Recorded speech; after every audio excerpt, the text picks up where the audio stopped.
دل کے اچھے ہونے سے پہلے آپ کو زبان کا اچھا ہونا ضروری ہے، کیونکہ لوگوں کو پہلے آپ کی زبان سے واسطہ پڑتا ہے۔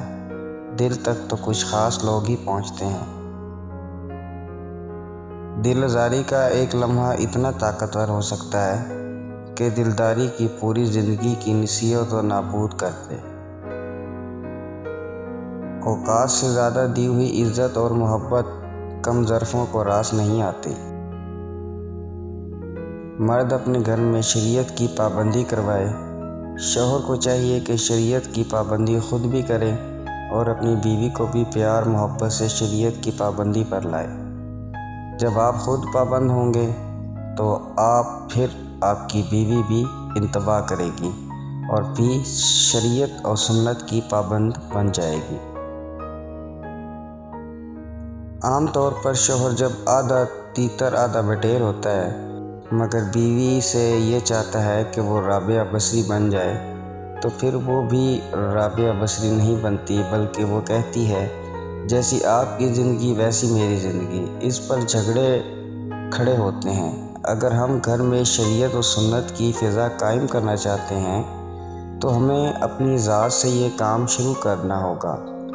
پہلے خود اپنی زندگی کے اندر شریع لاگو کریں، نبی کریم صلی اللہ علیہ وآلہ وسلم کی ظاہری و باطنی تمام سنتیں اپنائیں اور پھر گھر والوں کو بھی بتائیں، تو پھر یقیناً گھر والے بھی عمل پر راضی ہوں گے۔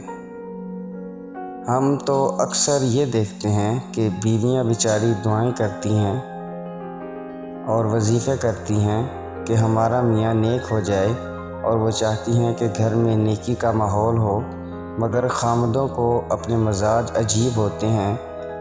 باہر نوجوانی کے وہ کام کرتے پھرتے ہیں اور ان کو فرصت نہیں ملتی برے دوستوں سے، اس لیے گھر کا ماحول نیکیوں والا نہیں بنتا۔ یاد رکھنا، اللہ نے ہمیں گھر کی نعمت دی ہے، اب گھر کے اندر شریعت کو لاگو کرنا خاوند کی ذمہ داری ہے۔ اللہ کے محبوب صلی اللہ علیہ وآلہ وسلم کی سنتوں کو گھر میں زندہ کرنا یہ خاوند کا فریضہ ہے۔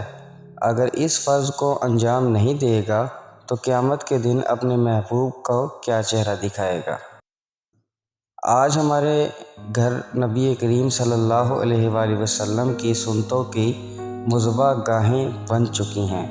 کہیں بیوی سنت توڑتی ہے، کہیں بیٹی سنت توڑتی ہے، کہیں بیٹا سنت پر چھریاں چلاتا ہے اور باپ ٹس سے مس نہیں ہوتا۔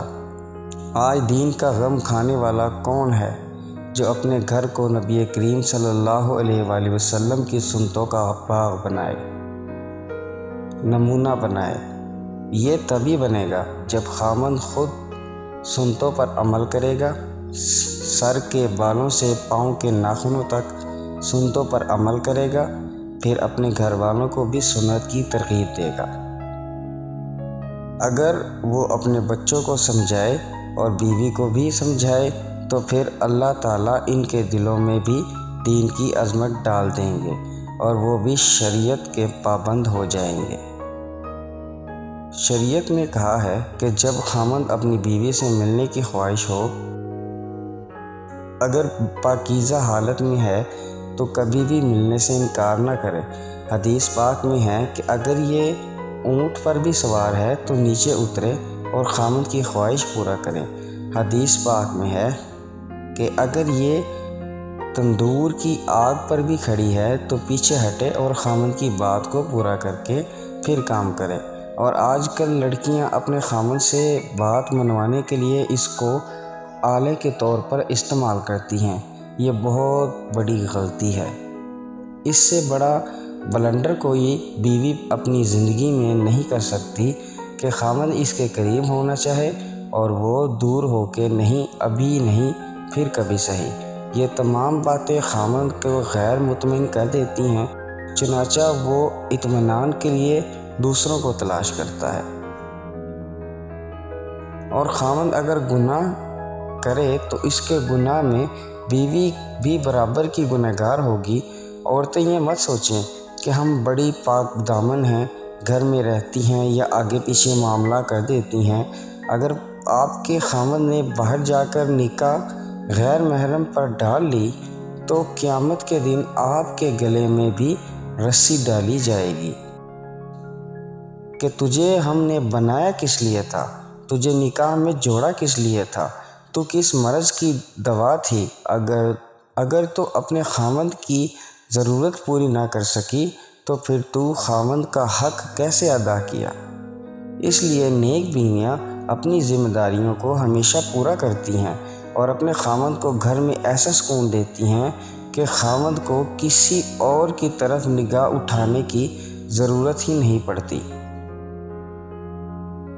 مجھے سیوک نہیں چاہیے، آپ کے ہاتھ پکڑ کر فجر کی پیدل چل کر مجھے ہر وہ جگہ دیکھنی ہے جہاں آپ کی پچھلی زندگی گزری ہے، مجھے وہاں قدم رکھ کر چلنا ہے جہاں آپ کے قدموں کے نشان چل رہے ہیں۔ اللہ پاک اس طرح کے تمام جوڑوں کو ایک ساتھ مل کر رہنے کی توفیق عطا فرمائے۔ آمین ثم آمین۔